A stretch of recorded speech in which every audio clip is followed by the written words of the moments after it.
No, so I think when he felt that he'd been there and done it in a sense, and you want to actually go on forever. And as the tours were changing to smaller venues, all the things, or lots of Vegas, and you want, you know, you've done it. You're a distinguished person, a success in your career. Now you're going to enjoy the fruits of it and have your own life. So he's very happy. I see him. On my way to see him tomorrow, but that won't be tomorrow your time. I'm going off down to see him, and I'll be in touch. And he's lovely, and we might be writing together. So he's there, and hasn't given up on music. We had a jam a few weeks ago, which I played the piano and we played the flute, and then we did another one, and you got the harmonica out, which is fantastic. It was great, and so it's having a good time, and just take it easy, and you know, any music happens, it'll happen. But he's good, and he's lovely.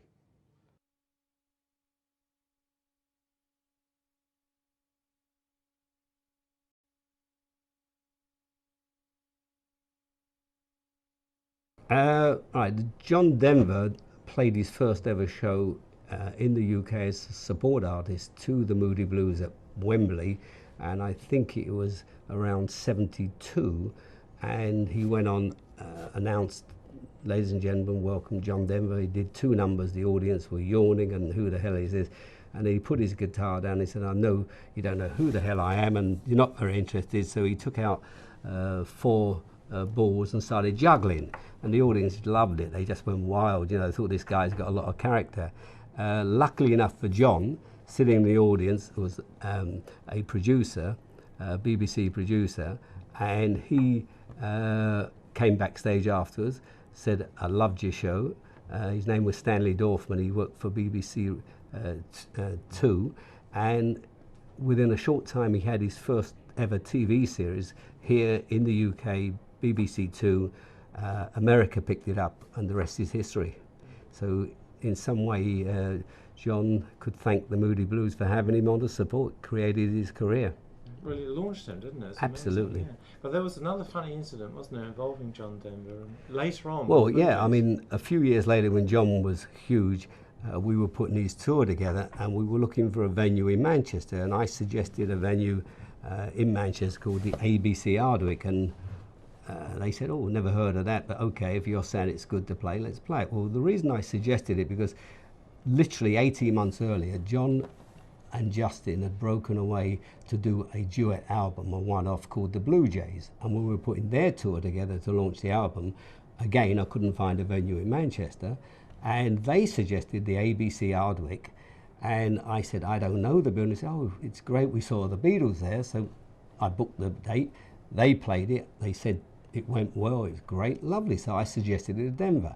When Denver came over to do the tour, we started in Glasgow, and I flew down with John after the show, and we landed, and he said, let's go straight to the gig, and we'll go to the hotel afterwards. Okay, so we went to the gig, and we went in backstage, and as I was walking across the stage, my legs went to jelly. I couldn't see the front row. There were just no seats there. And John said, when are the chairs coming? I said, oh, any minute now. Disappeared, ran backstage. Where is the manager? Find the manager. I said, what? Where are the seats? Oh, they were taken out 10 years ago for an ice show, and they've never been put back? Never. I said, that's unbelievable. I said, we've got to sit people. You can't sit people there. You're breaking the fire rules. Unfortunately, we had to lock the manager into a cupboard until showtime, and then we had people sitting on the floor. Mr. Denver was not impressed, and his manager was not impressed, and the owner of the ABC theatre chain were EMI, and the chairman of EMI was Bernie Delfont, Lord Delfont. So I phoned Bernie up, and I started screaming at him about this bloody toilet you have in Manchester with no seats. And he said, whoa, whoa, whoa, wait, hold on. He called his secretary, he said, bring me the book. And you could hear him flicking the pages. He said, oh, God, that's the first show we've... Barry, I don't want the place, you can have it. And talk about attack is the best method of defence. Like, my God, what do I want a theatre for? And I knew a guy up in Southport who was the entertainment manager who was itching to get out of it and start on business, and his name was Paul Gregg. So I phoned Paul up. I said, are you interested in a theatre in Manchester? It's actually Ardwick, which is a suburb of Manchester, called the ABC. He said, yeah, I'm interested. So we met a few weeks later at the site. He said, I love it, I can make a go of it. Negotiated a deal which was literally just taking over the lease, and he opened the Apollo Manchester. Apollo sold out to SFX, I think £140 million about 20 years later. So I think the Moody Blues are still waiting for their share.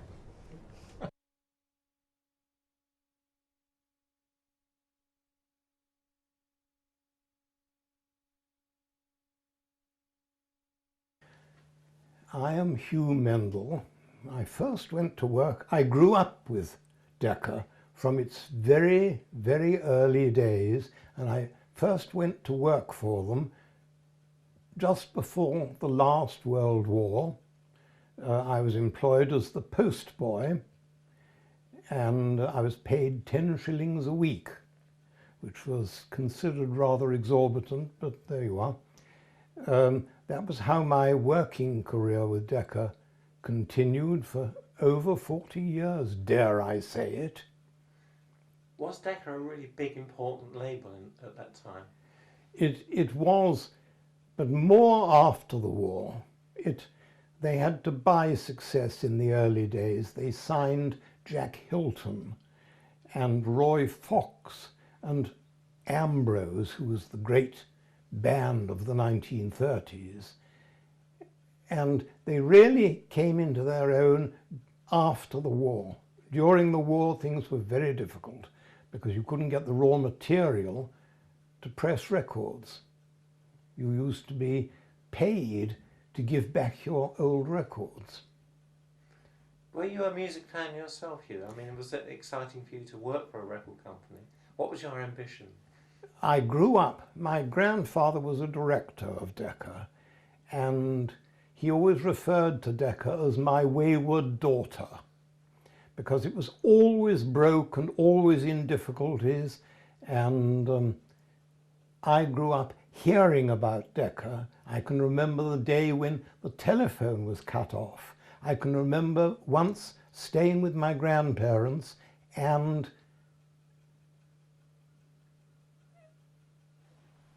sorry. That's okay. No, I can remember once staying with my grandparents as a small boy, and the parlour maid came in and said, "Mr. Lewis is here." Mr. Lewis had come, he was the boss of Decca, and he had come to escort my grandfather to the city, where my grandfather was required to guarantee the week's wages because there was no money to pay wages. It was a very, very difficult time, the early 30s.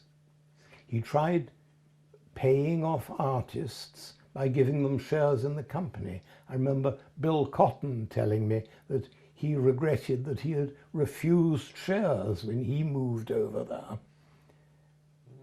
And of course, Edward Lewis later became Sir Edward Lewis. Tell me, what was his effect on the company, and why was United eventually, wasn't it? It was his company. In his early days, he was a very different person. He was in it because he found it absolutely fascinating. And this spread through the company. It was very personal. We were all underpaid and knew it. But his enthusiasm for records was enormous, and he had a certain flair. Of that there was no question. He was very instrumental in the formation of a company in the States, which of course grew into an enormous size.